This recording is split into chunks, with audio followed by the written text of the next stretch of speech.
How you feeling? Well, it's a whirlwind right now. Yeah. It's bittersweet. I'm very sad leaving Cleveland. Cleveland has been incredible for me. Yeah, I want to ask you about that. First of all, congratulations, by the way. Thank you so much. I understand when you first got the call, you were in Florida. Visiting my mom for Martin Luther King weekend. And the first thing out of your mouth is, "Are you kidding me?" Are you kidding me? Yeah, I could not believe it. What were you thinking? I wasn't thinking anything. I was just home to spend the weekend with my mom and my family down there, and I got a call at 8:45 on Saturday morning. Yeah. And there it went.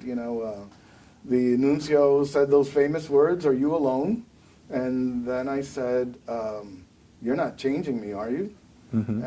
And he said, "Well, I'm not, but the Holy Father is." And I said, "Well, where am I going?" And he said, "Philadelphia." And I was shocked. Yeah. I was a priest of Philadelphia. Right, so of course. Went to the seminary there as well. I was in the seminary there. I was ordained for the Archdiocese of Philadelphia. So between seminary and formation and graduate school and ordained ministry, I was there close to 30 years. Yeah, yeah. So I know the landscape in that way. I've been away from there now for 7.5 years. 5 in Cleveland, 2.5 years here. 5 in New York, 2.5 here in Cleveland. And so I don't know the internal runnings of the place, but I certainly know the priest and I know the faithful. Sure. I mean, going from a flock of 700,000 here in Northeast Ohio to what, about 1.5 million in Philadelphia? That's what I understand, yeah. Much bigger stage. Is it daunting in any way? It is daunting, okay. Yeah. It's daunting. As a Philadelphia priest, to think that I'm going back now as the Archbishop of Philadelphia, it really is daunting. It's not something that I actually even most remotely expected to happen. And especially in light of the fact that I've only been here 2.5 years, love being here. The people of Cleveland are incredibly welcoming. The Midwestern hospitality and warmth is palpable to me. And the people in parishes and our priests and religious and our deacons have been just incredible with me. I am sorry, I misspoke. It has only been 2.5 years. Is it 3.5 years earlier? That's not a long time. No, it's really a short period of time. What are you most proud of your time here in Cleveland? Yes. I think just the Church of Cleveland. It's a resilient church, resilient, joyful, active, engaging in the world around it. I got to visit probably about 180 of the 185 parishes. Our 20 high schools, 5 diocesan, 15 from religious orders. Our youth are amazing. I engaged the young adult community in a particular way. They were incredible. A vibrant Hispanic community and other ethnic groups like the Koreans and the Vietnamese and the Eastern European. It's a diverse community. It's a unified community. And just very joyful, very faithful. Yeah. Very faithful. If your successor, who's not been named yet, were to come to you, which you probably will, and say, "Bishop Perez, what did you not have the time to do here that you wanted to do?" How would you answer that question? I would say visit all the parishes all over again, really? Because Okay. I really love being out there among the people of the parishes and our schools and our young people. I would have loved to have done that. Once again, begun another round of that. Because it was, in 2.5 years is a short period of time, so that was a whirlwind in and of itself. But kind of deepen my relationship with them would have been a great thing that I was hoping to do. I spoke with a journalist who broke the story, a really respected journalist, Rocco Palmo, who was in Philadelphia, and he said he thinks that you're exactly what that archdiocese needs right now as it deals with the sexual abuse issues and financial issues. I know you don't like labels, progressive, conservative, those kind of things, but as your voice becomes louder on the world stage, what do you want the world to know about you? Well, first of all, I don't like labels like that. I don't. I know. Those are just labels to me. Right.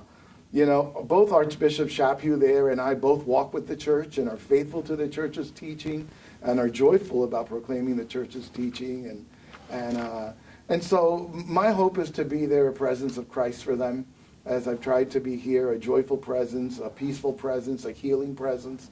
That's my hope, to be able to do what the people of Cleveland taught me to do.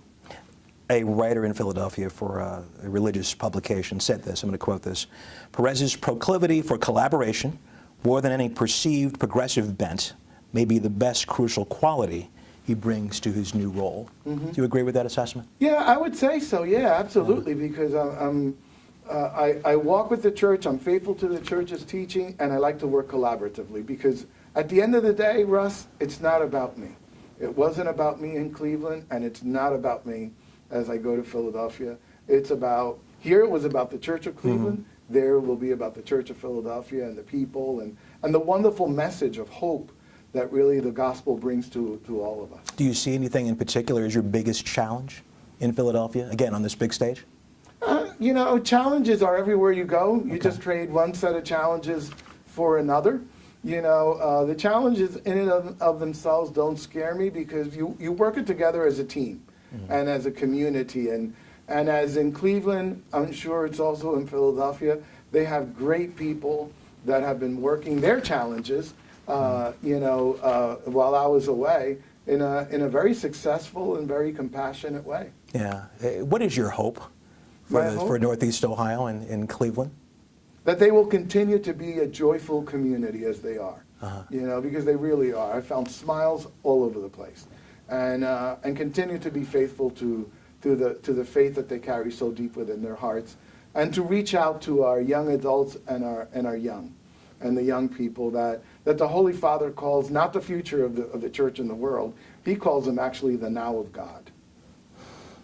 Anything you're going to miss the most about Cleveland? Can we send you pierogies? Anything? You could send me pierogies. You could send me the people, because the people are the greatest gift that Northeast Ohio has, actually. You're a Philadelphia Eagles fan, right? Well, right now I'm a Browns fan. Well, I know as we sit here, you're a Browns fan. And interestingly enough, the new coach of the Browns comes from Philadelphia. That's right. He's a Philadelphian, so we're trading. They're getting a new Archbishop. Cleveland's getting a great coach. We will hope you continue to pray for the Browns. I will continue to pray for the Browns and the Indians and the Cavs. Bishop Perez, Archbishop Designate. Bishop Perez. Thank you very much. Really appreciate it. Thank you so much, Russ, and thank you for your kindness during my time here. You've been wonderful. Well, I want to say to you on a personal note, thank you for your support, for being a supporter of the media. The media has been my friend. I have been there when you have called us out, when you have blessed us, and I want to let you know that we do appreciate it. And the media in Philadelphia will be my friends as well. All right, best of luck, sir. Thank you so much. Take care. Russ. Thank you.